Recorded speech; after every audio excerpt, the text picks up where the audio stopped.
Which is obviously the first time you said where you had almost really 4 weeks to prepare for a bowl game and you had Christmas break in between. Has it been a challenge how to pace practices under these circumstances? Yeah, I mean, it's obviously it's a long, because the season's really long and grueling, and I think we kind of divide it up. We do kind of a little mini spring training in there, and then we have a little bit of a break.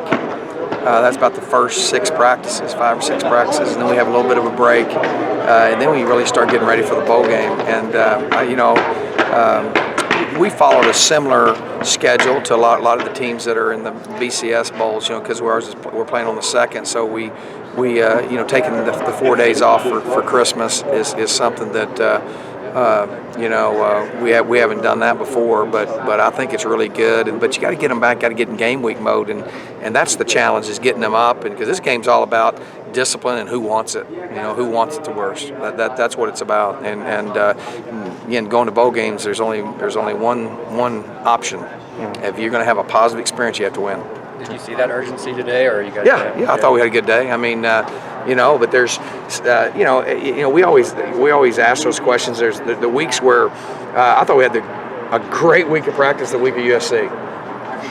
We had great spirit, but we made a lot of mistakes and stuff like that. So this game is, you can't be emotional. You have to be up all the time. And these guys know. I mean, they understand how important this game is for our seniors more than anything. So it should be an emotional game.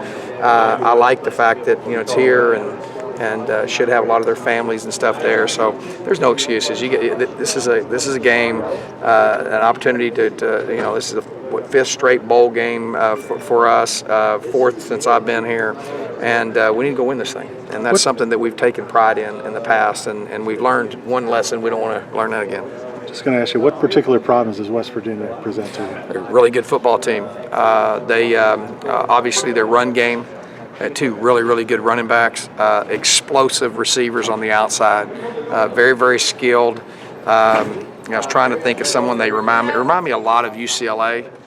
The outside receivers are really fast, and we can't let them throw the ball over the top of. Obviously, that's been a problem. So we've got to make sure that we do a good job of stopping the run.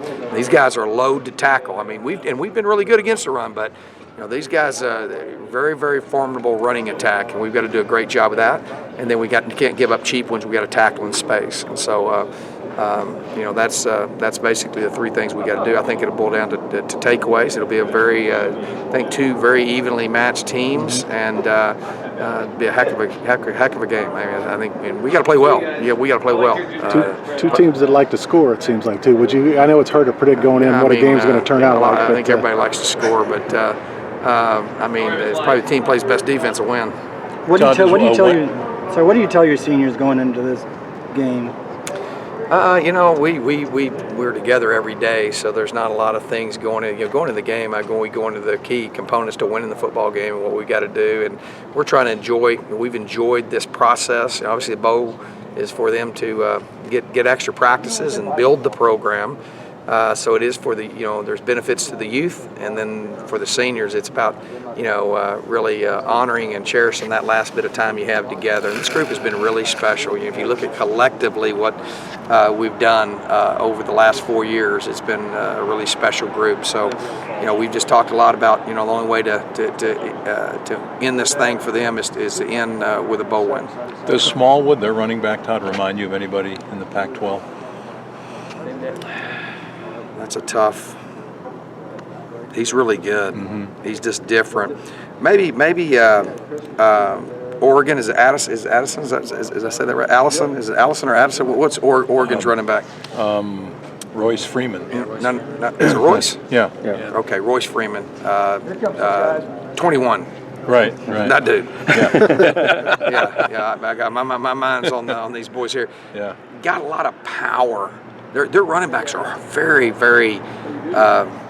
powerful, mm-hmm. And hard to tackle. And you can see people have had some. He's just quietly had a really solid year in a really good league. So probably would remind me a little bit of the kid from Oregon, but he's just different. They're mm-hmm. different, but definitely a guy that is you're going to have to tackle.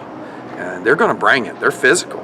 mean, they want to be physical up front, and we got to be physical, and then obviously, big thing's not giving up cheap ones because they got some fast dudes that can get you over the top. Speaking of running backs, how would you assess DeMario's season this year?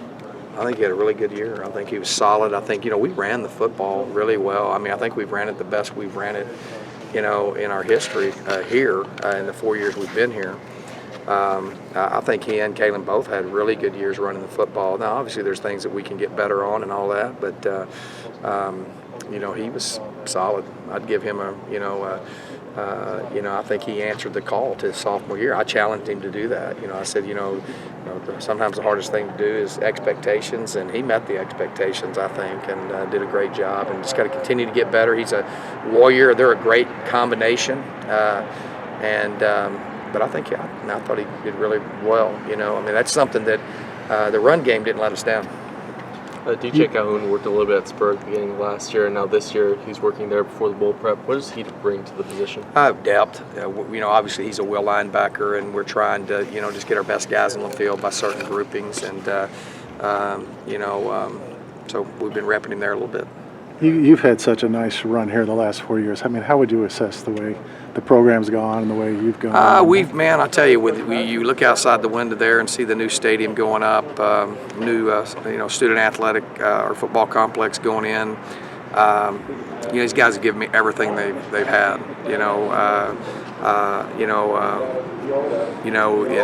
It's tough because all you can think about is this year and losing those 4 close football games and losing 2 games in the last play of the game, and you got to win those close games. But I think how I would assess the overall program is we're on a strong foundation. I like the expectations. I like that we've established.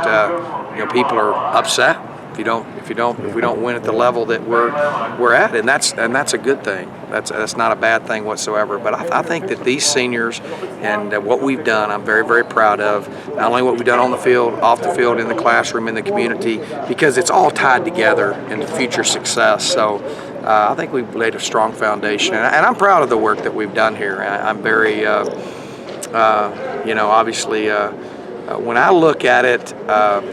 I'm just looking at ways that, we've obviously got to improve and get better and assess what we've got to do that, to win those close games. We've won those close games in the past years, and we lost way too many of them this year. So, but it doesn't take away from what these seniors have accomplished, and that we've got a program on a strong foundation. You guys do you recall your last or your only backyard brawl? Do you recall much about that, other than it didn't turn out too well? I know. Well, I think it was 21-20 or something like that. We should have won. It kept us from going to, I think, a major bowl. That's long been in my memory. Sorry. Do you still, you and Dana, I guess? I'm not a networker guy. I've got a lot of respect for Coach. We've competed against each other a lot. A lot of respect for him. He's a great football mind, does a great job. Tony Gibson, their defensive coordinator, worked for me at Pitt, and we worked together at West Virginia. So a lot of mutual respect for them, their staff. They got a really, really good football staff. They do a great job. So a lot of mutual respect. But I don't. There's not very much. I talk to the guys I work with every day, and I talk to my players. That's about it.